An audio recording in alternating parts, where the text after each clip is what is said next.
today we are going to see one of the new topic that is parallel lines and transversal.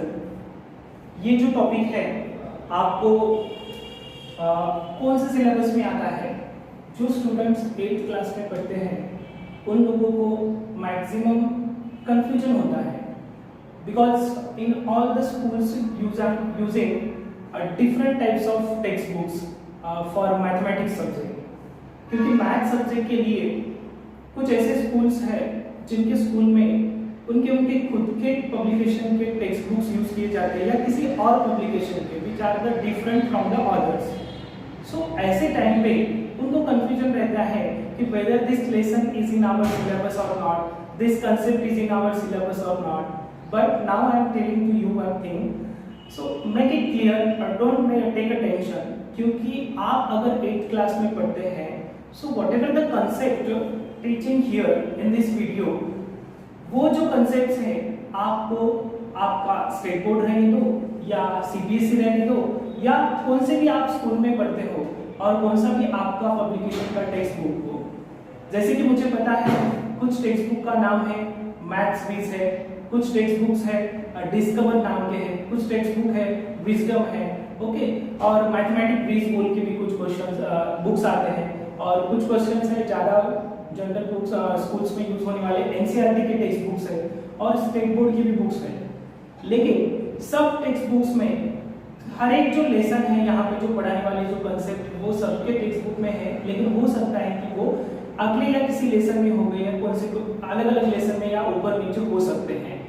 But the given concept is present in all the textbook. So first understand the concept and whatever might be the lesson of your textbook, you can solve the questions related to that. So यहाँ पे जो आज lesson हम देखने वाले हैं, जिस lesson का नाम है parallel lines and transversal. So from this only one word is looking new for you. आपको लगेगा यहाँ पे खाली एक ही वर्ड आपको थोड़ा सा अलग लगेगा, because remaining things are aware with you. जो आपके पास आपको पता है what are the meaning by parallel lines. We know that lines means you know the basic concept. इससे पहले भी एक वीडियोस में आपको बताया, मैंने ज्योमेट्री के बेसिक के ऊपर के बेसिक्स ऑफ ज्योमेट्री बोल के एक वीडियो बनाया था. उस वीडियो में हमने स्टार्टिंग पॉइंट से लेकर स्टार्ट किया था, तो उसमें सब कुछ आपको इंफॉर्मेशन दी गई वाली थी. Even though if you are not seeing let it be, but थोड़ा सा शॉर्ट में यहाँ पे मैं आपको बताऊंगा. लाइंस जो होते हैं, एक लाइंस होती है which is having no end points. After that line segment is there having 2 end points. A ray is there which is having only 1 end point. But line we can't measure which can be explained on both sides, उसको end points नहीं होते हैं. Okay, lines के भी बहुत सारे types है, intersecting lines, उसके बाद है perpendicular lines, और यहाँ पे जो हमारा concept है parallel lines का. Okay, when the two or more lines which comes in the same plane but never intersect each other are called parallel lines. Another definition, when there is a no common point between the two lines, then we can call that two lines are parallel lines. ठीक है, तो parallel line का concept आपको understand हो गया होगा कि parallel lines means क्या होता है, लेकिन क्राइटेरिया क्या है, that two line should be in the same plane. आपका जो सरफेस है, फ्लैट एरिया है, वो एक ही एरिया होना चाहिए. नहीं तो फिर एक वॉल के ऊपर एक लाइन है और दूसरे वॉल के ऊपर दूसरी लाइन है और आप बोलेंगे कि that two are not never intersect each other. It is not like that. Plane should be same, एक ही प्लेन होना चाहिए और एक ही सरफेस के ऊपर दो लाइंस अगर एक दूसरे को इंटरसेक्ट नहीं करते हैं, even though they are extend, then they are called a parallel lines. Okay, तो यहाँ पे आप ऑब्जर्व करो, आपको यहाँ पे एक फिगर दिखाई दे रहा होगा. This is a figure 1, okay, and this is a figure 2. So see in this two diagrams you can guess that where the lines are parallel. Suppose I am given here specify the name. This is a L, this is a M, this one is a L. Here is also L, M and L. See, in both the diagrams, two lines are given, L and M. But in the first case, in the figure 1, you understand that these two lines are, when we are seeing on the board, they are not intersect each other. वो एक दूसरे को intersect नहीं कर रहे हैं, तो वो पैरेलल है क्या? नहीं. But if we once we see the position if we extend the two lines, अगर हमने m को भी और l को भी एक्सटेंड अगर कर दिया तो वो आगे जाके कहीं पे तो एक दूसरे को क्या करेंगे, इंटरसेक्ट करेंगे. Because of that these two lines are not a parallel lines, these two lines are called intersecting lines. ठीक है, क्योंकि वो दोनों एक दूसरे को कहीं पे ना कहीं जाके वहां पे इंटरसेक्ट होने वाले. But see in the second diagram here l and m, आप इसको कितना भी एक्सटेंड करो वो एक दूसरे को इंटरसेक्ट नहीं करेंगे, क्योंकि उनके बीच में का ये दो लाइंस है, इनके जो कौन से भी आप दो पॉइंट चूज करो, उनके दो पॉइंट में का जो डिस्टेंस है वो आप कहीं पर भी the distance between the two lines is the same. तो ये आप कितने भी दूर जाओगे तो भी उनके बीच में का डिस्टेंस है वो सेम रहेगा. So these are the parallel lines. ये सब तो आपने पढ़ा है. ओके, तो उसके बाद में न्यू कांसेप्ट क्या है फिर, ट्रांसवर्सल का. What is mean by the transversal? Transversal is nothing but the line which intersect the other two lines in the two distinct points. कैसी होनी चाहिए, एक लाइन जो है वो दूसरे दो लाइंस को distinct point, what is mean by the distinct, two different points, दो अलग-अलग पॉइंट्स में क्या करनी चाहिए, इंटरसेक्ट करनी चाहिए. Then that line is called as a transversal. तो यहाँ पे अगर आपने ऑब्जर्व किया L M N में, तो N को क्या कहा जाएगा, transversal, because this N is intersecting the L and M in the two distinct points, क्योंकि वो दो लाइंस को अलग-अलग पॉइंट्स में इंटरसेक्ट करती है. Even in a figure 1 also and in figure 2 also, both the diagram N is a transversal. Okay, तो ये तो ठीक है, ट्रांसवर्सल के बारे में आपको पता चल गया कि line intersecting the other lines in the distinct point, then it is called as a transversal. तो उसके बाद में हमें क्या करना है, देखो ये पैरेलल लाइंस हो गया, ट्रांसवर्सल हो गया, और एक कांसेप्ट है कि पैरेलल लाइंस जब हम इंडिकेट करते हैं कैसे रिप्रेजेंट करना चाहिए. देखो यहाँ पे कांसेप्ट इंपॉर्टेंट है, line L parallel to line M. So ये मैक्सिमम लोगों को पता नहीं होता है, या है तो भी आप भूल जाते हो. सो ये जो आपको वर्टिकल टू बार्स दिखाई दे रहे हैं, vertical line, this is a symbol for parallel. Okay, line L parallel to the line M. ठीक है, तो ये सिंबल यूज किया जाता है. तो याद रखो, this is a symbol for parallel, this is a symbol for perpendicular. ये जो in the capital letter we are using the T, that is a reverse T is there. So this is a perpendicular symbol and this is a parallel symbol. Okay, again now when the parallel, this transversal intersect to the other two lines, it makes 8 angles.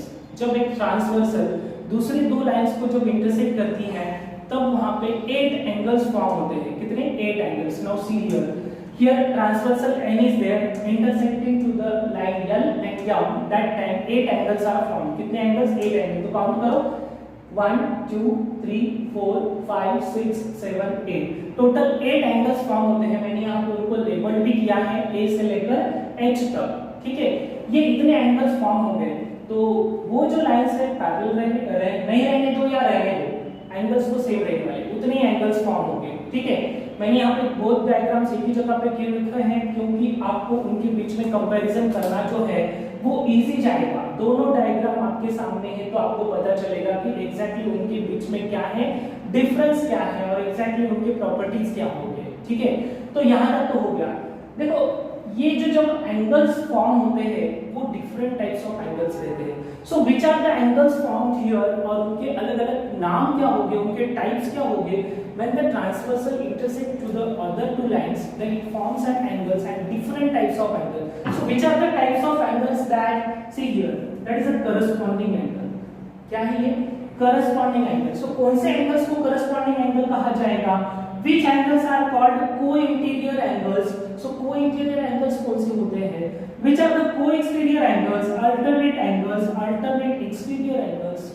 ये जो है अलग-अलग types के angles हैं. ठीक है, तो देखते हैं कि इसमें से कौन से जो एंगल्स है किसको कहा जाएगा corresponding angle. So what is meant by the corresponding angles? Corresponding angles means the two angles, the arms of the angles, two angles, arms of the two angles which are on the transversal are in the same direction and on the same side of transversal are called corresponding angles.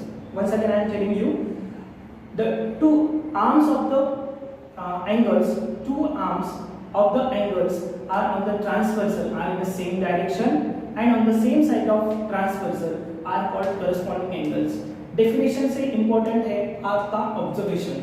आप अगर diagram में अच्छी तरह से देखोगे और उनके positions अगर याद रखोगे तो आपको करस्पॉन्डिंग या किसी भी टाइप्स के एंगल्स जो है वो लिखना आपको इजी जाएगा। So see here the positions which angles are called corresponding angle. See here angle A and angle E, इन दोनों एंगल्स को क्या कहा जाएगा? Corresponding angle. सो ये पेयर्स में होते हैं। See which are the angle A and angle E, this is a pair of corresponding angle. आगे angle B and angle F, angle B and angle F, okay, ये दोनों भी जो है करस्पॉन्डिंग है। उसके बाद में angle C and angle G, ये भी करस्पॉन्डिंग है, angle C and angle G. After that last one angle D and angle H, ये भी क्या है? Corresponding angle, angle D and angle H. तो यहाँ पे जो 4 पेयर्स मिल जाते हैं आपको, करस्पॉन्डिंग एंगल के 4 पेयर्स वहां पे आपको मिलेंगे। उसके बाद वो इंटीरियर एंगल, जहां से हमें वर्ड से ही पता चलता है, इंटीरियर मींस व्हाट? जो इनसाइड रहता है उसको interior. And what about telling outer? जो आउटर साइड में रहता है उसको क्या बोलेंगे हम? Exterior angles. तो देखते हैं कि को इंटीरियर कौन से एंगल से, देखो इसमें जो देखा गया, तो को इंटीरियर किसे कहा जाएगा? The angles which are inside and at the same side of transversal, that angles are called co-interior angles, जो कि ट्रांसवर्सल के एक ही साइड में रहते हैं और इन साइड में रहते हैं। कौन किसके इन साइड में? In between the two parallel two lines. देखो यहाँ पे ये L और M के बीच में जो एंगल्स है C और E, इनको कहा जाएगा को-इंटीरियर। कौन से? Angle C and angle E, ये को-इंटीरियर एंगल्स है। और एक दूसरी पेयर है, कौन सी है? Angle D and angle F, angle D and angle F, ये को-इंटीरियर एंगल की पेयर है। दूसरी आती है को-एक्सटीरियर एंगल्स की pair. So which are the co-exterior angles? Same side में रहते हैं लेकिन एक्सटीरियर में रहते हैं। So which are that? Angle A and angle G, angle A and angle G, this is the co-exterior. Again one more pair is there for co-exterior angle, angle B and angle H, angle B and angle H, this is the co-exterior angle pair. Okay, alternate angle, word से थोड़ा सा idea आ जाता है। Alternate means एक छोड़ के, यानी कि लाइन के दोनों साइड में रहने वाले एंगल। देखो यहाँ पे ये सी एंगल और एफ एंगल, इनको कहा जाता है अल्टरनेट इंटीरियर। इन साइड में है और अल्टरनेट साइड में रहते हैं, एक लेफ्ट में एक राइट में। So this is a C और F is called angle C and angle F is called alternate interior. Another pair is there E and D, और we can also write angle D and angle E, ये जो है alternate interior हो गए। अब alternate exterior किसको कहा जाएगा? इनको छोड़ के जो आउटर साइड में आते हैं लेकिन अलग अलग अपोजिट साइड में, A और H, angle A and angle H, and last one pair is angle B and angle G, angle B and angle G। So all these are types of angles formed because of the transversal. When the transversal intersect the other two lines, so these types of angles are formed. तो इतने सारे angles वहां पे form होते हैं, उतने types के angles form होते हैं। So corresponding angles, co interior angles, co exterior angles, alternate angles and alternate exterior angles. So you have to understand the position of the types of angles. ये तो हमने देख लिया है कि जब ट्रांसवर्सल अदर टू लाइंस को intersect करती है तो इतने सारे टाइप्स के एंगल्स वहां पे फॉर्म होते हैं। Okay, so this is all about the intersecting lines. यहाँ पे यल और यम कैसे थे?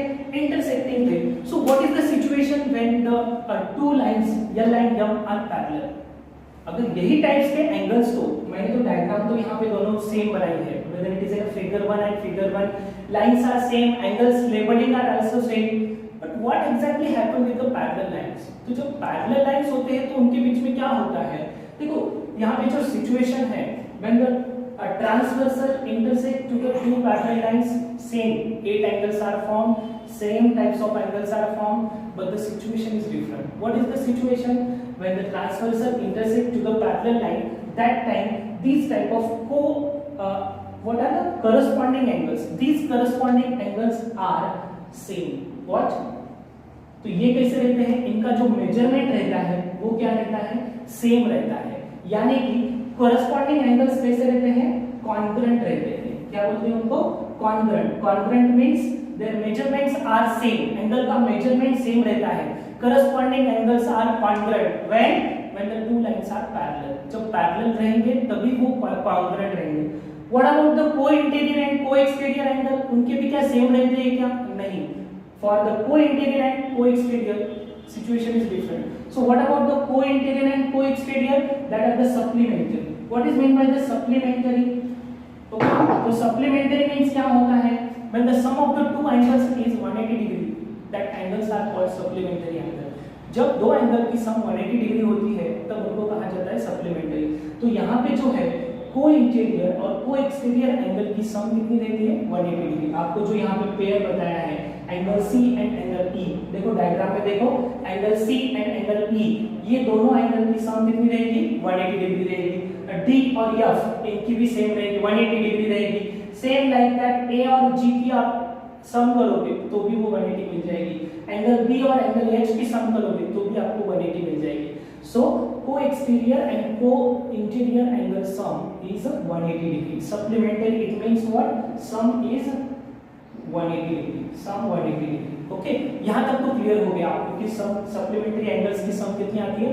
180 degree. Okay, so now remaining is what? Last one, alternate interior angles and alternate exterior angle. तो इनके बीच में क्या होता है? Alternate interior and alternate exterior, these two are same angles and congruent. So उन्हीं को हम क्या बोल सकते हैं? कॉन्ग्रुएंट एंगल्स भी बोल सकते हैं। अल्टरनेट इंटीरियर, अल्टरनेट एक्सटीरियर ये सेम रहते हैं। तो अब याद रखना है कि डिफरेंट क्या है? Just only one thing is different, sum of the complement co interior angles and co exterior angles is 180 degree, corresponding angles are congruent, alternate interior, alternate exterior angles are congruent, but co-interior and co-exterior angles sum is 180 degree. तो ये सब आपको कहाँ पे आता है? Parallel lines and transversal में आता है।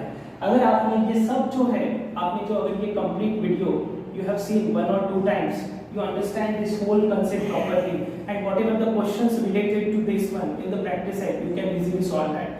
अगर आपको यहाँ पे 8 एंगल्स दिए गए हैं, लेकिन आपको उतना टेंशन लेने की जरूरत नहीं है। 8 एंगल्स अगर दिए गए, उसमें से एक एंगल का भी मेजरमेंट दिया गया तो बाकी के 7 एंगल्स का मेजरमेंट आप इजीली फाइंड आउट कर सकते हैं। लेकिन उसके लिए आपको ये पैरेलल लाइंस की प्रॉपर्टीज याद होनी चाहिए। So these are nothing but the properties of parallel lines when the transversal intersect to the other two parallel. So याद रखो, इसमें से आपको एक भी एंगल का मेजरमेंट दिया तो बाकी 7 एंगल्स के मेजरमेंट आप इजीली फाइंड आउट कर सकते हैं। सपोज मैंने यहाँ पे लिखा कि यहाँ पे ए का मेजरमेंट समझो 70 डिग्री है। ओके, सो क्या बाकी 7 एंगल्स के किस तरह से हम फाइंड आउट कर सकते हैं? एक एग्जांपल देख लो, यहाँ पे 70 डिग्री है तो बाकी सब एंगल्स के किस तरह से मेजरमेंट मिलेंगे? देखो, ए किसके साथ कॉन्ग्रुएंट है? ई के साथ। Why? That is the corresponding. तो ए अगर 70 हो गया तो ई कितना हो गया? ई भी 70 हो जाएगा। ठीक है, अब देखो उसके बाद में ए जो है ई 70 हो गया, ई और सी कौन से हैं? को इंटीरियर एंगल्स है, तो को इंटीरियर एंगल है तो उनकी सम 180 होगी। ये अगर 70 है तो सी कितना हो जाएगा? 110 हो जाएगा, 110 डिग्री। अब देखो सी के बारे में हो गया, सी और एफ कौन से एंगल्स है? अल्टरनेट एक्सटीरियर इंटीरियर एंगल, उनका मेजरमेंट सेम रहता है। So this 110, so this is also 110 degree. देखो ई और डी कौन से एंगल्स है? ई और डी, देखो यहाँ पे अगर आपने ऑब्जर्व किया कौन से? डी और ई, देखो अल्टरनेट इंटीरियर है तो उनका मेजरमेंट भी सेम रहेगा। ये 70 डिग्री है, देखो ये भी 110 डिग्री हो जाएगा। This one is the 70 degree and this is 110 degree. So इस तरह से आप एक एंगल का भी मेजरमेंट दिया तो बाकी सभी 7 एंगल्स का मेजरमेंट फाइंड आउट कर सकते हैं। But you have to know the whole concept, आपको इसके रिलेटेड सभी जो इंपॉर्टेंट पॉइंट्स है, प्रॉपर्टीज है, सब याद होने चाहिए। So this is all related about the parallel lines and transversal, और इसके रिलेटेड जो क्वेश्चंस है आपको स्टेट बोर्ड की बुक में भी मिल जाएंगे, सीबीएसई की बुक में भी मिलेंगे और स्कॉलरशिप में भी इसके ऊपर एप्लीकेशन बेस्ड बहुत सारे क्वेश्चंस आते हैं जिनमें आपको इनकी प्रॉपर्टीज का यूज करना पड़ता है। ठीक है, तो this is all about the parallel lines and transversal, and the remaining things we will see in the next video.